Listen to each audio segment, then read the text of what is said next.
Magsasayang lang ako ng pera kapag pinalitan ko kagad yan. Ito na rin ba yung Aerox, no? Yung sa may engine support.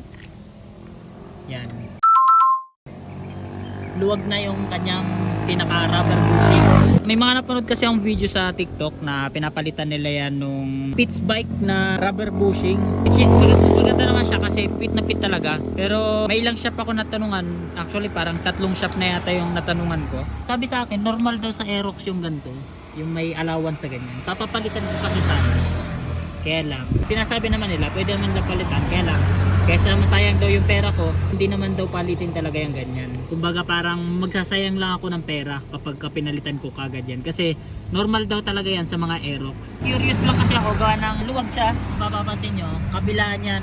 Pati doon sa may kabilang part. Nung nakita ko kasi yan, parang parang hindi ako mapakali. Kakanood ko to ng TikTok. Tapos yan ngayon, baka may makita pa kayo ibang issue na ikakatanggal ng peace of mind ko. Ayun yung motor ko. Ito. Ayan, isa sa gustong gusto ko ipaayos. Paparepaint lang, sabay ko na yung mag. So yun lang.